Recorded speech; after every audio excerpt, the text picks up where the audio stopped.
Hello Internet, so nice to see you. In a previous video we were talking about creating chord by starting from a triad and then changing some notes and see what was going on. So using a little bit of trial and error. And then we went in the comments, we were discussing, but is this possible to do it from scratch? Is this possible to just try all the possible chords and see how everything sounds? Well, we ended up in this point. No, you can always brute force it. Since there are only 12 pitches, there are only 2 to the power of 12 equals 4,096 possible chords. Well, maybe 4,095 because this includes the no-pitch chord. If you're counting pitches over a 3-octave range, that's 2 to the power of 36, which is still a finite number.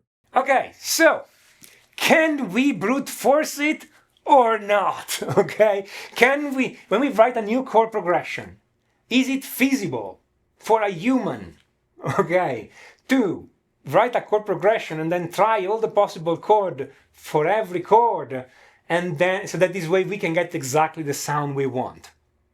Well, this is an awful number of chords, isn't it? So if we consider just pitch classes, so a pitch is a note, okay, essentially it's like this E or this E or this C, etc.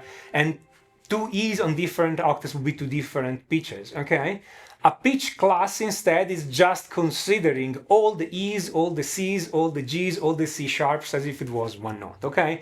So we could just consider, we have 12 pitch classes, now C, C sharp, D sharp, E, F, F sharp, G sharp, A sharp, B, okay?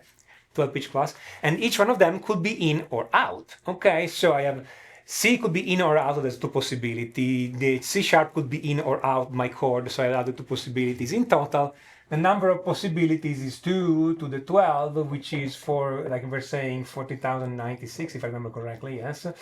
Okay, so that's quite an awful amount of chords to try if you think about it, okay? I mean, really, it's an awful amount of chords, okay? Now, of course, some of those chords, one of those chords contains 0 notes. So one of those chords contains all the 12 notes. 12 of those chords contain 11 notes. So I mean, it's not really a great calculation, but it gives you an idea that there are a lot of notes and chords. What if I say, okay, I'm going to take only chords that have 3 notes? How many 3 notes chord you can find in a key? Well, the calculation is a bit more complex here because you will have to do the number of the notes factorial. That's 12 times 11 times 10 times 10 times 9 times 8 until the end, and then you have to divide it by the number of notes and that by the number of notes. And if you do this calculation, it turns out to be 1, 3, 2, 0. I did the calculation right now in my mind, yes. Okay, so around 1,300 chords. So there are 1,300 chords of 3 notes. If I consider only the pitch classes, though. But that's a problem, because, I mean, that's already an awful number of chords. I mean, would you really sit down an afternoon and try 1,300 chords to see which one is the right one? At 1 chord per second, this is slightly more than 20 minutes. So, chord, chord, chord, chord, chord, at this for more than 20 minutes and you just finish. I'm not sure it's feasible. But not only that, there is another problem, is that even if I take the humble C major chord, C, E, and G, but I can play also C, G, and E, and I can play also, I don't know, C, E, E, and G, or E, G, and C, or G, G, E, and C, and all those possible inversions and voicing. I can spread them apart as much as I want, okay? So I can play this, but I can, or these, or I can play these, or I can play these, or I can play these, or I can play... There is an awful amount of inversion and voicing, even just for each one of those chords. And those are important because sometimes if you put the C in first inversion or second inversion, the effect is completely different.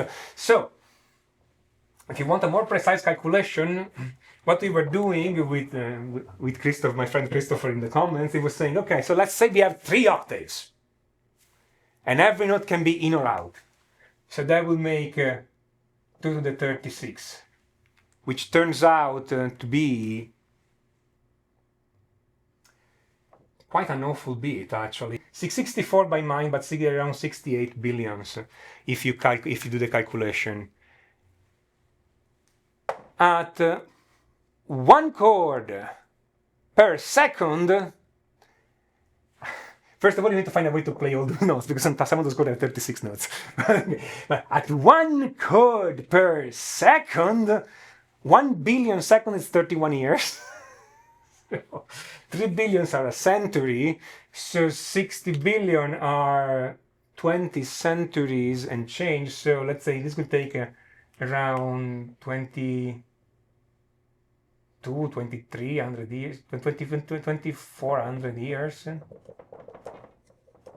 Yeah, I definitely have all this time, no problem. Okay. So you see that starting to try all these by the trial and error becomes too much. Now again, you can tell me, but what if I want only notes? What if I want only chords of 3 notes? Yeah, we can calculate the two. So if I limit myself to chords of 3 notes,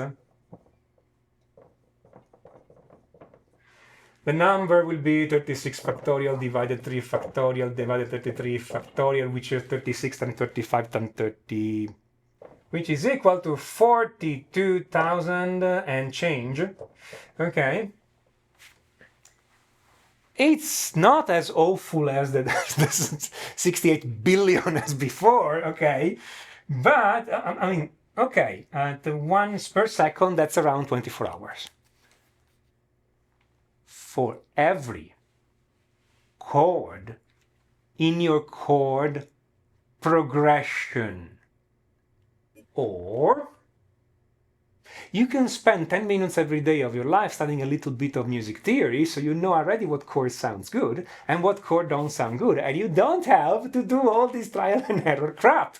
Okay? Now, am I exaggerating? Yeah, a tiny little bit, I'm not saying no, but the real value in studying music theory is that you already have an idea about all that. You know immediately where to go to get the sound you want, because you learn the principle behind this, and you don't just have to try every possible combination. Okay? So when you create a chord progression, you know if the chord progression is in key, not in key, if there are chromatic notes, if there are specific inversions, etc., because you learned them before in a way that you can hear, and so you can guess reliably what is the next chord in your chord progression that sounds the way you want.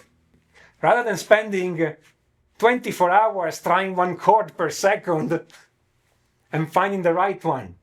Do you guys want to study that? Because people are like, why should I learn music theory? For this reason.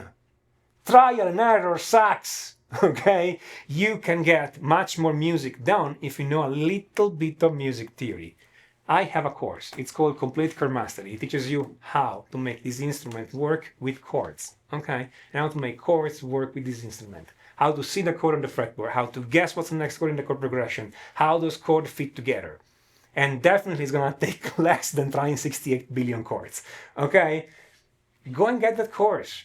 Or go and find other ways to learn music theory, not a problem, but that's why we learn music theory, because we don't have time to lose. We don't have days, weeks, months, or year to lose in trial and error. And believe me, it adds up fast. Learn theory as soon as you can.